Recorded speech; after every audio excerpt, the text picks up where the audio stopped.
Assalamualaikum warahmatullahi wabarakatuh. Assalamualaikum warahmatullahi wabarakatuh. Bismillahirrahmanirrahim. Wassalatu wassalamu ala Rasulillah wa ala alihi wasallam wa ala. Terima kasih Bapak Ibu semua atas waktunya menyempatkan untuk berkumpul di sini. Saya di sini sebagai calon guru penggerak angkatan 8. Pada kali ini saya akan memaparkan yaitu aksi nyata atau diseminasi aksi nyata modul 1.4 budaya positif. Budaya positif yang bisa kita laksanakan di sekolah kita ini.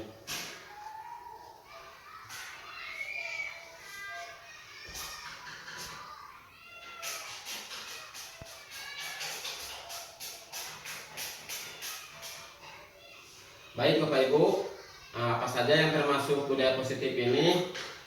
Yang termasuk budaya positif ini adalah disiplin positif dan nilai-nilai kebajikan universal, kemudian motivasi, hukuman dan penghargaan, restitusi, kemudian keyakinan kelas, restitusi, segitiga restitusi, kemudian kebutuhan dasar manusia dan dunia berkualitas, dan terakhir adalah restitusi 5 posisi kontrol.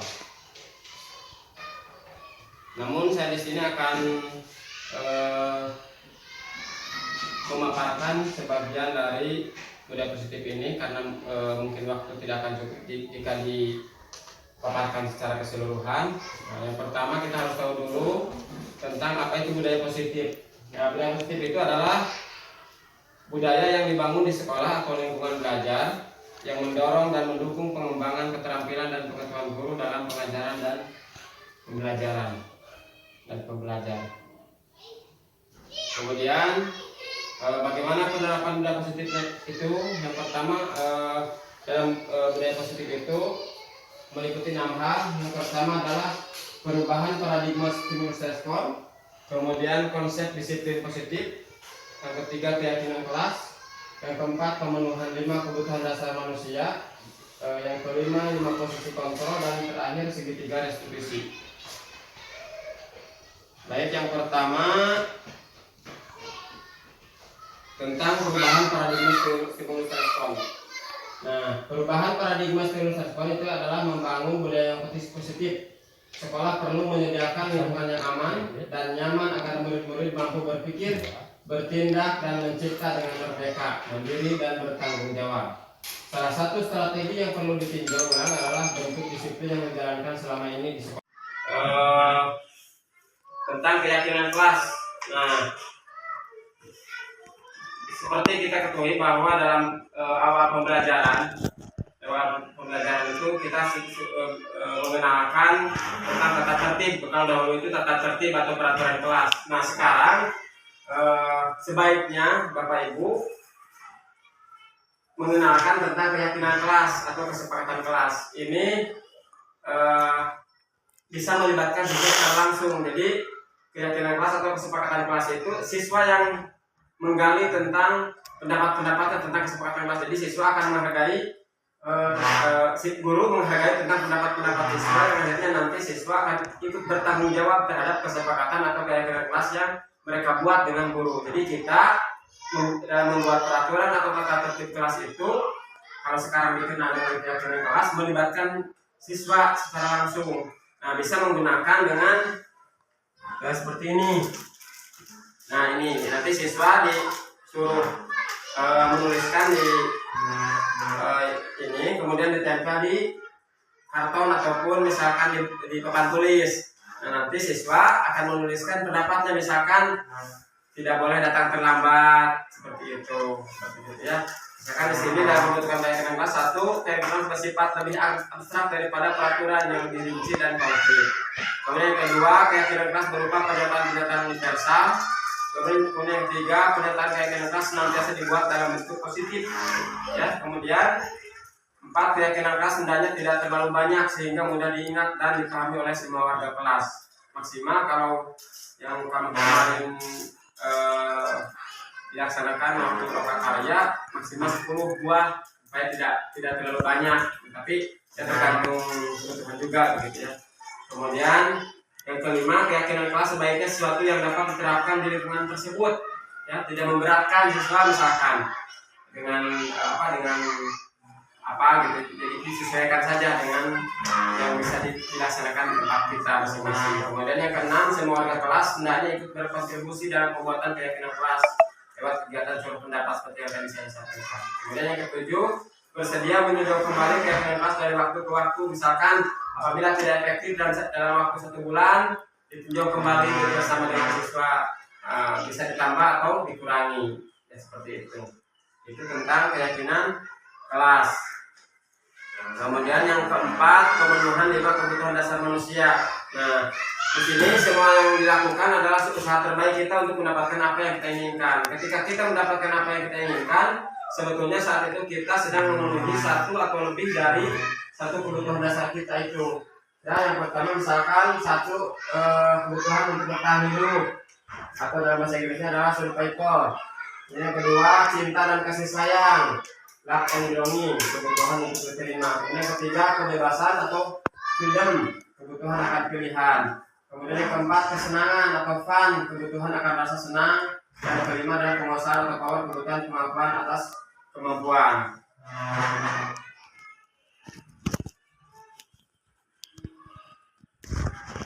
Nah, selanjutnya, ketika seorang murid misalkan melakukan suatu perbuatan yang bertentangan dengan nilai-nilai kebajikan, ya, atau kesepakatan kelas yang sudah kita buat, atau melanggar peraturan, hal itu sebenarnya dikarenakan mereka gagal memenuhi kebutuhan dasar.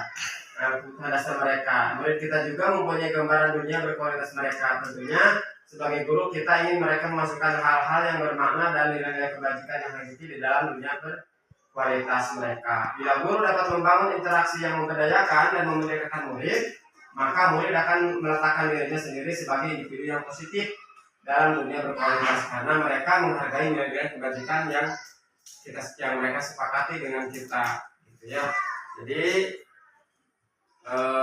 melalui keyakinan kelas, jadi siswa itu merasa dilibatkan dalam pengaturan atau tata tertib yang kita buat. Nah, yang terakhir adalah yang kelima adalah 5 posisi kontrol. Nah, melalui serangkaian riset dan bersandar pada teori kontrol, Dr. William Glasser, yaitu dosen, berkesimpulan dari 5 posisi kontrol yang diterapkan seorang guru, orang tua ataupun atasan dalam melakukan kontrol. Nah, apa saja kelima posisi kontrol tersebut adalah yang pertama sebagai posisi sebagai penghukum, hukuman fisik atau verbal, misalkan patuhi tertib. Nah, posisi ini, jadi kalau siswa misalkan kita yang buat tertibnya, otomatis kalau ada siswa yang melanggar, langsung kita beri hukuman misalkan, jadi hukuman secara langsung. Jadi kadang-kadang di sana siswa dalam melaksanakan suatu tertib itu merasa takut dihukum, nah, itu kan tidak baik kalau sekarang gitu ya. Kemudian yang kedua sebagai pembuat orang merasa bersalah. Nah, di sini biasanya guru menyampaikan dengan suara yang lembut, tapi di sini juga kurang baik atau tidak baik dalam posisi ini. Misalkan, bagaimana kalau orang tuamu tahu? Jadi si anak itu akan merasa bersalah selamanya bahwa dia itu tidak ada harganya kadang-kadang itu. Jadi guru teh kumaha lamun misalkan kumaha lamun mama tahu mana misalkan mencuri di kelas misalkan seperti itu. Nah, otomatis dari si anak teh bakal merasa bersalah sieun gitu, atau aku mah jadi manehna asa rendah begitu lah ya. Nah, dalam posisi ini juga tidak baik. Kemudian yang ketiga, posisi kita sebagai teman. Nah, guru memposisikan sebagai teman. Ingat tidak bantuan Bapak ingat tidak bantuan Bapak selama ini. Ingat tidak bantuan Ibu selama ini. Kamu itu mengapa berbuat demikian?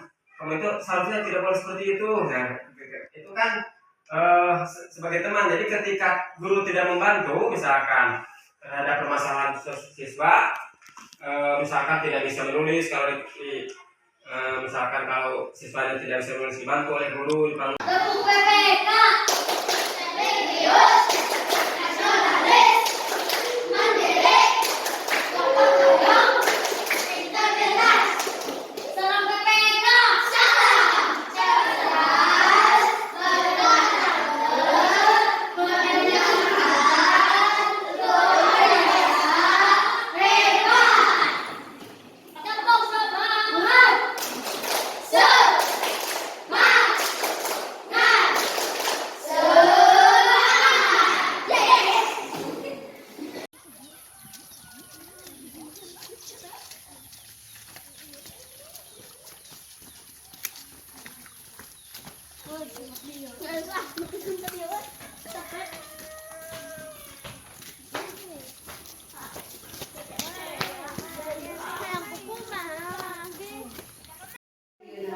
Beres, beres, beres, beres.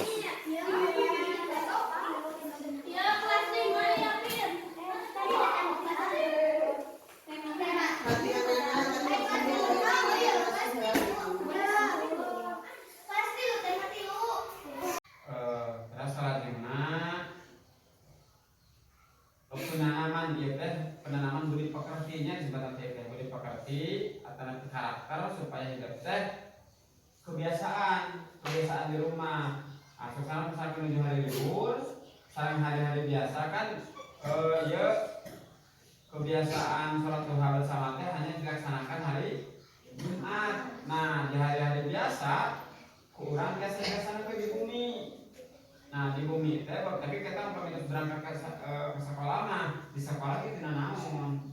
Nah lagi kan sholat duha itu waktunya dari mulai jam 7 sampai jam 11 biasa. Jadi seharusnya apa menuju istirahat dari sholat duha biasa. Sholat duha itu dibagi 3 waktu dari jam 7 sampai jam 9, jam 9 sampai jam 10, jam 10 sampai jam 11. Ya. Nah, eta teh dibagi 3 waktu itu memang sadayana ge sae. Memang sadayana ge sae teh naon ngabagi waktu saeta teh. Cuma aya pembagian teh seperti ini sampai ke jam 9 itu akan dibukakan pintu rezeki dari jam 7 sampai jam 9 itu. Rezeki buat kita, rezeki buat orang tua kita nya digampilkeun nama bapak dari rezekina. Bapak kami hidup mah, apa kami bapak mah, anu terus dewasa, anu terus bekerja. Nah digambilkan dan pekerjaan, gambilkan ini dari rezekina. Tapi kami hidup mah, ngadua atau nanti ngalaksanakan sholat duha teh, amalan nanti kamu duaan, kamu hidup sendiri, sekarang kamu orang tua. Jadi kami mau dilakukan kamu hidup, sadayana, teh amalan nanti kamu orang, sekarang kamu orang tua. Orang yang melaksanakan sholat duha manfaat teh kamu hidup kami ya dicatat amalan teh orang tua oke kan minta apa minta lebih dari umur 17 tahun kita enggak kami istri 15 tahun antara 9 tahun pamitos men 9 tahun eta terus balik terus sendiri ya tak amalna nah di samping sareng orang tua ya kebiasaan. Nah, coba pernah saya itu sholat duha. Saya kebiasaan itu laksanakan kurang pembiasaan tiap hari, sambil pembiasa Pak usahakeun. Nya, katanya kalau misalkan hari Minggu mah di bumi, kerjakan di bumi. Nya, upami hidup melaksanakan ieu, insyaallah, kau yang kurang dikabulkeun. Rezeki urang langkung seueur melalui orang tua dan hidup matasan bekerjanya. Orang tua anu bakal digambilkeun teh mila rezeki teh. Nya upami urang melaksanakan sholat duha. Nya sholat duha. Sholat duha teh tiasa dugi ka jam 11 siangnya biasa. Kita seperti istirahat melaksanakan sholat duha tiasa mangga. Biasa. Asal ulah jam setengah 12 pagi setengah 12 itu terus mendekati waktu zuhur, ya terus mendekati waktu zuhur bisa sholat duhana gitu kan ya. Nah itu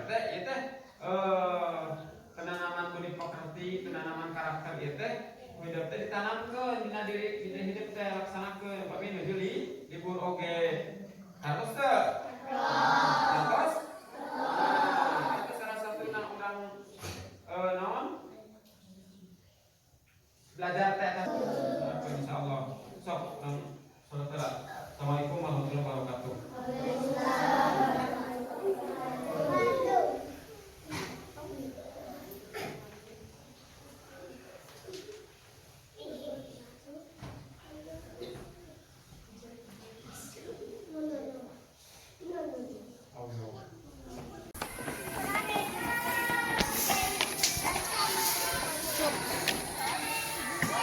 Kenapa dia bangun? Sobat sebatu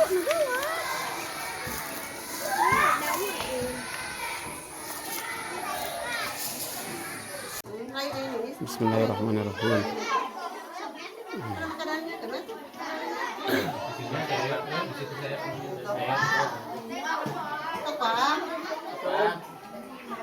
Mana nasinya tuh apa ini?